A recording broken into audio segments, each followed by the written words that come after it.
Social change can come from anywhere, Yeah. really. But what it takes is enough people who feel identical about it or have the same state of mind about it.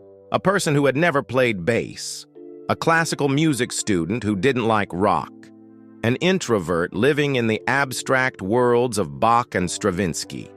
And yet, somehow, Phil Lesh became the soul of the Grateful Dead, the most freewheeling band in American rock history. He wasn't the kind of artist the public would choose to lead a movement. No striking looks, no rebellious past, no ambition to conquer the market. And yet it was him. With his bizarre six-string bass and a playing style like a drunken mathematician, who held millions of fans spellbound through hours of wordless jams. Phil Lesh played bass as if he were rewriting the very nature of music. He didn't keep the beat, he shattered it. He didn't support, he challenged. And in a band where the lead singer died from addiction, where every member lost their way at some point, Lesh was the one who remained standing, quiet, but never silent. Phil Lesh wasn't loud, but his silence, on stage, in life, and amid the chaos of the music world, echoed longer than many who screamed at the top of their lungs. What transformed a classical music student who never graduated into the musical backbone of the most unruly band in America? And why, among hundreds of rock icons, is Phil Lesh the one who leaves people confused and yet unable to look away? Let's find out. Early life before stepping on stage with the Grateful Dead, Phil Lesh was a boy who didn't know where he belonged. While other kids were obsessed with the radio, Elvis records, or doo-wop bands, Lesh, born in 1940 in Berkeley, California, lived in another world, a world of abstract sound and self-imposed solitude. He grew up in a family that wasn't wealthy, but was rich in books, art, and academic encouragement. His parents didn't shape him to be an artist, but they gave him the space to become a thinker. And Phil chose to turn inward. He started with the violin at an early age, then moved on to the trumpet, an instrument that later helped him understand harmonic structure and depth, something that would become a hallmark of his strange, cerebral bass playing. School never made him feel like he belonged. In his memoir, Lesh wrote that during his teenage years, he barely had any friends, and only felt engaged when sitting in an orchestra pit, observing conductors, or listening obsessively to Stravinsky and Schoenberg recordings until he knew every passage by heart. He attended the College of San Mateo, then transferred to UC Berkeley and later Mills College, where he was introduced to modern classical and avant-garde music. Despite being intelligent and creative, Phil never graduated. He simply couldn't bear the constraints. Academic structure suffocated him.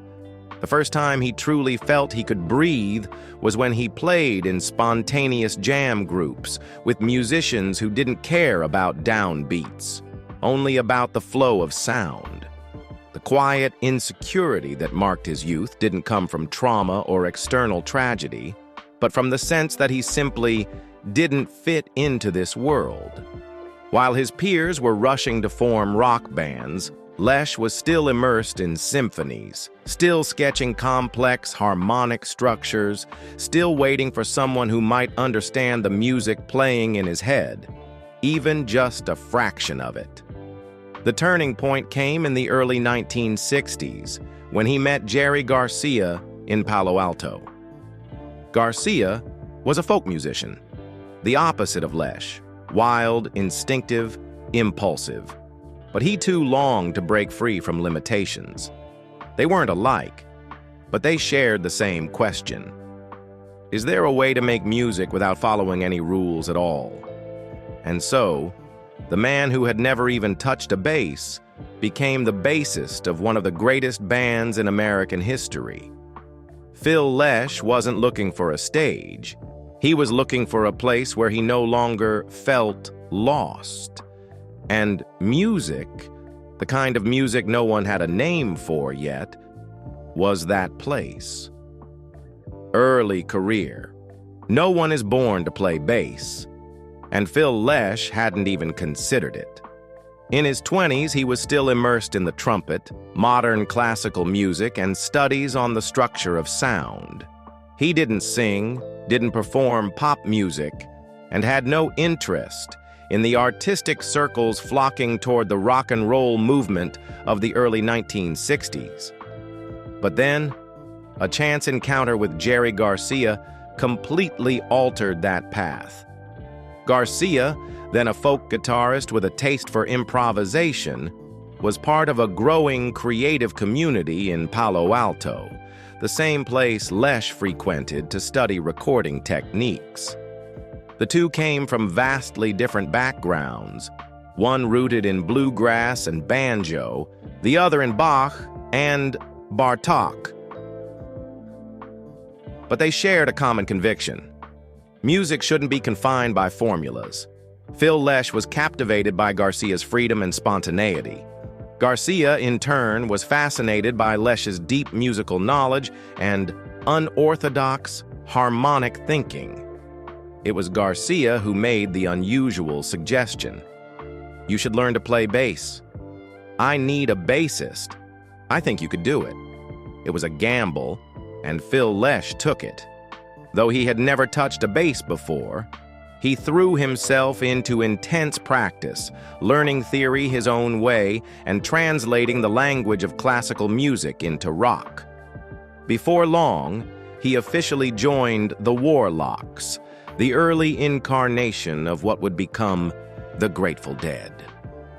In their formative days, they played at the legendary Acid Tests, organized by Ken Kesey and the Merry Pranksters, spaces where music followed no structure and the audience never sat still.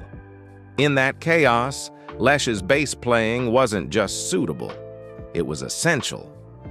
Rather than providing a simple foundation, he turned the bass into an independent harmonic voice, interacting directly with the guitar, drums, and vocals, like an animated conversation between instruments. No one played like him. And Grateful Dead. A band, still searching for its identity, hovering between rock, folk, and blues, suddenly had something no other group did. A thinking bottom end. Phil Lesh's musical career didn't unfold as a steady climb. It was a radical detour, from the conservatory straight into the heart of the counterculture storm, from a rock outsider to someone rewriting how rock could function. If you've ever listened to a 20-minute jam and wondered, how does this not fall apart? It's probably because Phil Lesh was right there in the center, quietly holding it all together with a bass line no one could see, but everyone could feel. Career breakthrough. If the Grateful Dead were its own planet in the rock universe, then Phil Lesh was the gravitational force holding it all together.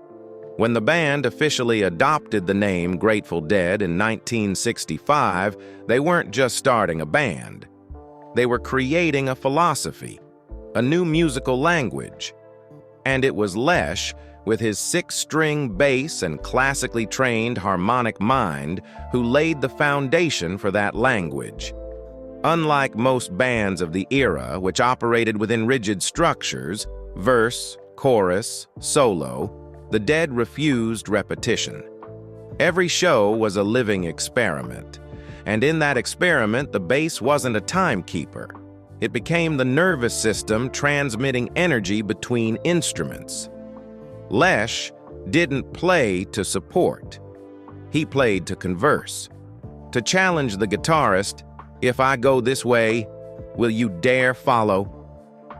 From 1967 through the late 70s, the Grateful Dead became a cultural phenomenon, performing thousands of hours-long concerts without fixed set lists or repeated arrangements. Albums like Live Dead, 1969, Working Man's Dead, 1970, American Beauty, 1970, and Europe 72 all bore Lesh's imprint, from complex harmonies to bass lines that served as narrative bridges, linking rhythm and emotion. Some of Lesh's bass solos in jams like Dark Star, The Other One, and Eyes of the World became sacred templates for generations of jam band musicians. These weren't showcases of virtuosity, they were sonic storytelling journeys, non-linear, illogical, but entirely emotional. Off-stage, Lesh also played a lesser-known role, the one trying to keep the band aligned with its artistic compass, even as other members spiraled into drugs and internal conflict. He repeatedly pushed for tour breaks so Garcia could get clean, but was often overruled. He was never the overt leader, but always the one pushing for bold experiments, collaborating with orchestras, introducing new electronic instruments, even suggesting they perform without an audience to rediscover their creative spark. In the 1980s, while many of their contemporaries disbanded or faded into obscurity, the Dead experienced a revival with In the Dark, 1987, and the unexpected hit, Touch of Grey. Though Lesh rarely stood in the spotlight, his live performances were consistently hailed by Deadheads as the backbone that kept it all from falling apart. Tours like Spring 1977, Fall 1989, and Summer 1990 are remembered as musical peaks. And in all of them, Lesh remained one of the few members who stayed consistent, clear-headed, and guided the band not with authority, but with sound.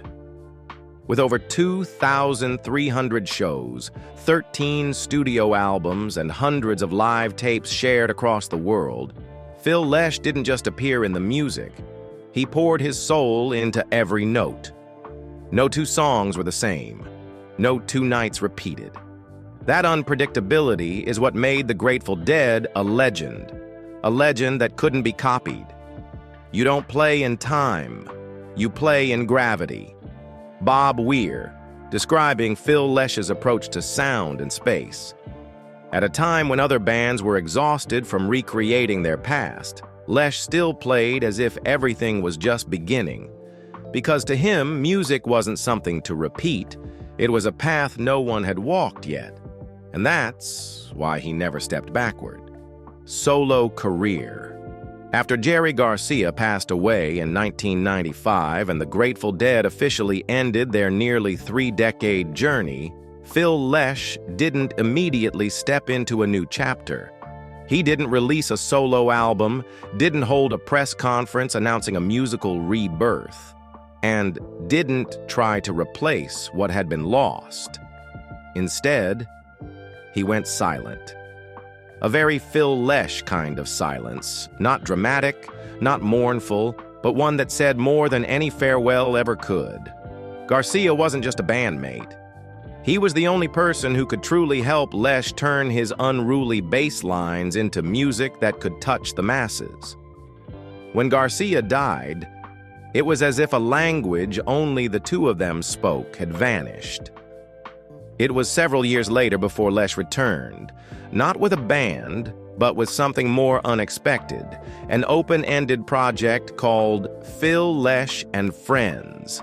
No fixed lineup, no age restrictions, no clear objective except one: to play music as if for the very first time.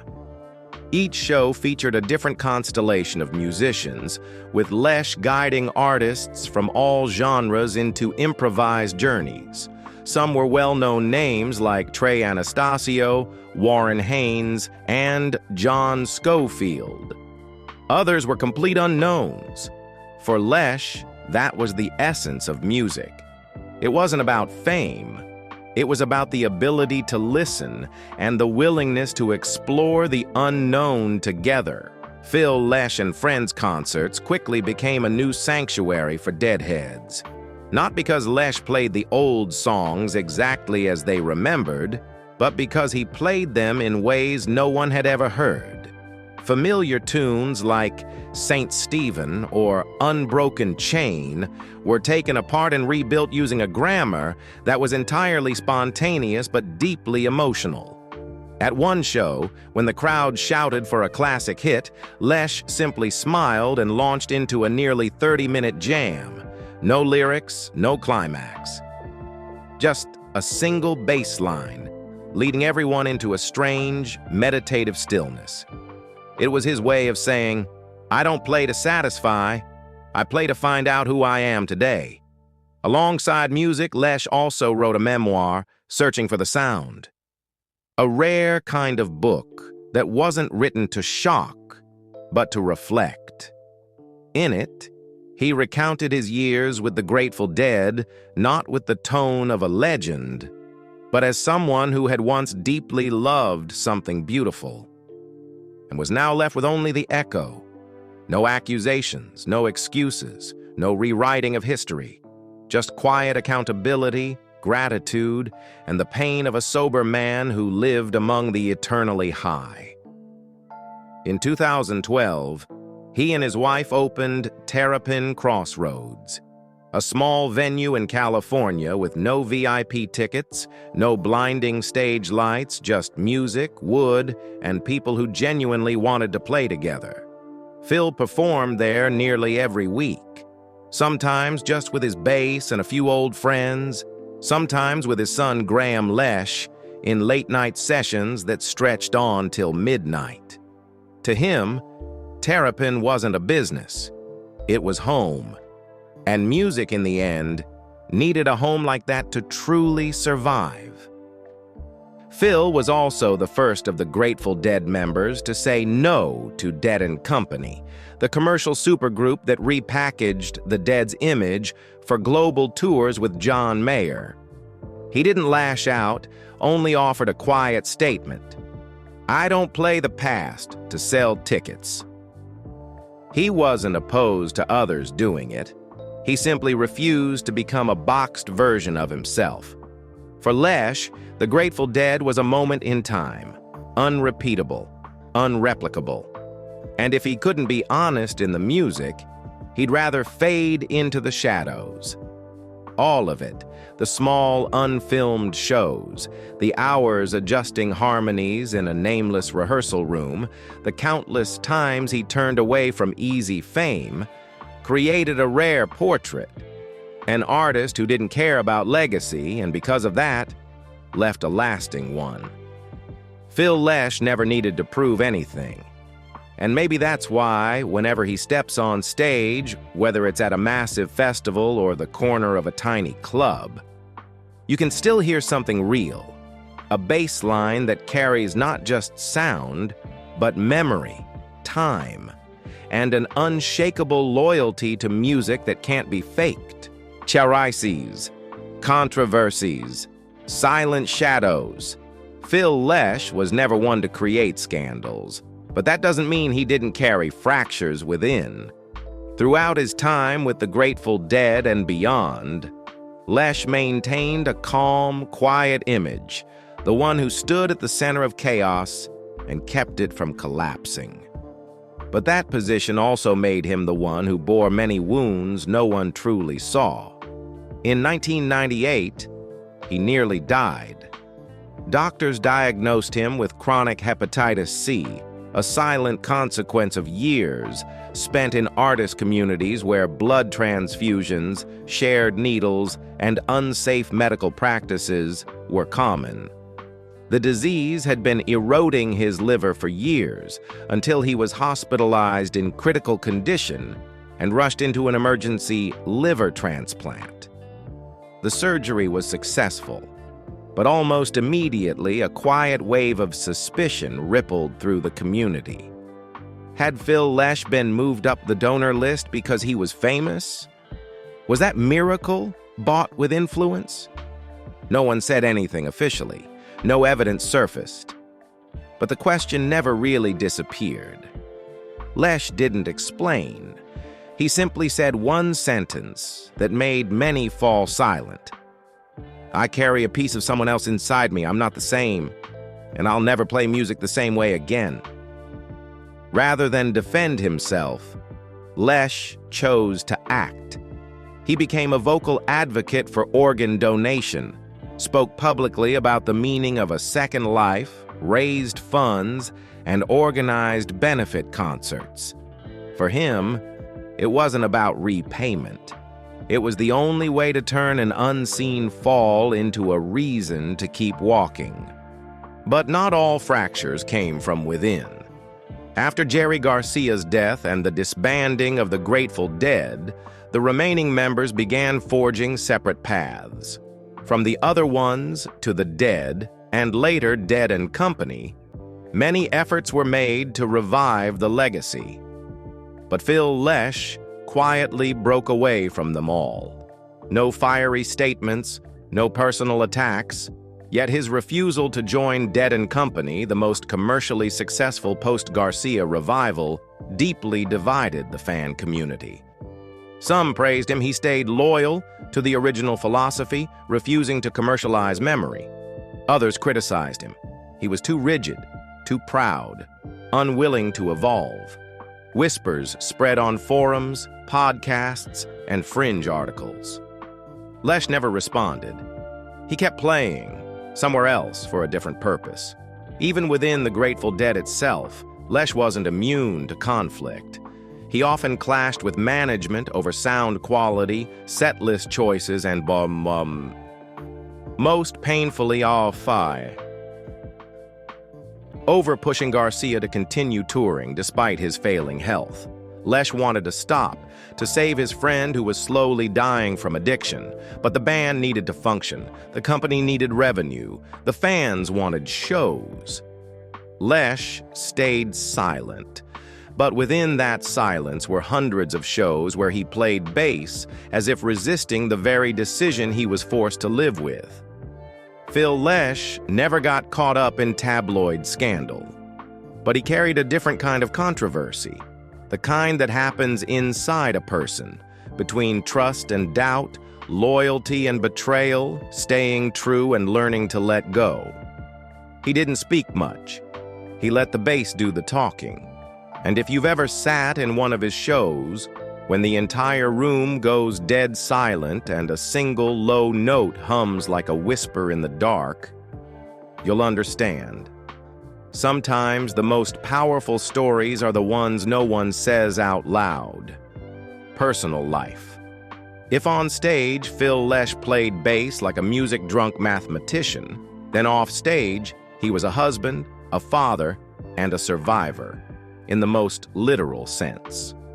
While many of his contemporaries lost themselves in fame, addiction, or proud loneliness, Lesh chose the opposite, to live quietly, build a home, and never raise his voice about the things that truly mattered.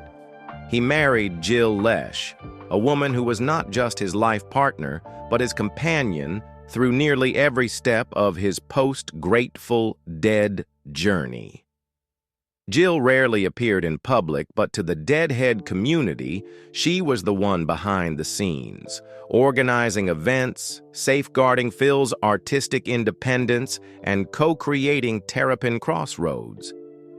Not as a business, but as a home where music and family could coexist. They never performed their love for the media, never shared marriage secrets, but time itself proved the strength of their bond, a rarity among rock musicians. Phil has 2 children, most notably Graham Lesh, a young musician who embodies both the free spirit of the Grateful Dead and the meticulous precision of his father. At many Terrapin Crossroads performances, audiences witnessed the 2 of them sharing the stage. No grand gestures, no sentimental passing of the torch, just communication through music, through glances, through intertwining solos like an unwritten legacy. For Phil Lesh, family wasn't a place to retreat after the spotlight. It was a natural extension of who he was. When he underwent his liver transplant in 1998, it was Jill who stayed by his side. when he chose to step away from major commercial dead projects. It was his family that stood behind him, even when that meant losing part of his audience. There were no political statements, no public calls to action, but anyone who encountered Phil and Jill at a small gig, or simply saw them walking through Marin County, California, saw a rare kind of connection, quiet but steady, like the bass lines Phil had played his whole life. He lived a deeply private life. No talk shows, no family photo spreads, no Hollywood appearances. Even when honored or invited to perform at major festivals, he often declined if it didn't align with his personal philosophy. To Lesh, privacy wasn't something to hide. It just wasn't something to put on display. In a rare interview, when asked about the most precious thing he had after all the heights and hardships, Lesh answered with just one sentence. "It's playing music with my son, seeing my wife in the wings at every show, still being able to breathe, to feel the bass vibrate one more time." Legacy and impact. Phil Lesh never won a Grammy as a solo artist. He never topped the Billboard charts, never had a multi-platinum solo album, and his name rarely appears in mainstream lists of the greatest musicians of all time. But in the world of those who truly understand music, Phil Lesh is a game changer, quiet, uncompromising, and irreplaceable. In a culture where the bass is often seen as background, something to keep time, to hold down rhythm, to support others while they shine, Lesh introduced a completely new concept. The bass is not background. It's an independent thread in the musical story. He didn't play to the beat. He played to the feel. He didn't stay in the back like the unwritten rule for all bassists. He stood alongside, and sometimes even led. His playing wasn't easy to follow, wasn't easy to memorize, but once you entered that world, you couldn't go back to the old simplicity. Many later artists have openly acknowledged Lesh's profound influence, from Mike Gordon, Fish, O'Teal Burbridge, Allman Brothers, Dead and Company, to names like Les Claypool, Tony Levin, and even Flea of Red Hot Chili Peppers. But his impact wasn't just technical, it was philosophical. The courage to break the mold, to reject pandering to taste, and to put musical experience above everything else. Few artists have shaped culture without constant presence.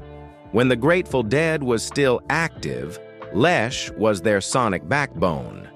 When they disbanded, he was the one who held on to the soul. As post-Garcia Dead projects moved toward commercialization, Lesh quietly stepped onto a smaller path, one that true music lovers sought out like a sacred ground.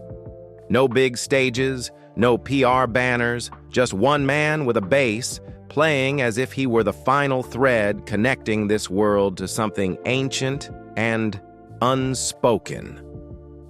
Phil Lesh's legacy is also deeply entwined with Deadhead culture, not just as an icon, but as a guardian of its original spirit. He's the only member of the Dead who refused to use the Grateful Dead brand for commercial gain. He didn't sell the past, didn't reenact the glory, didn't package memory into product.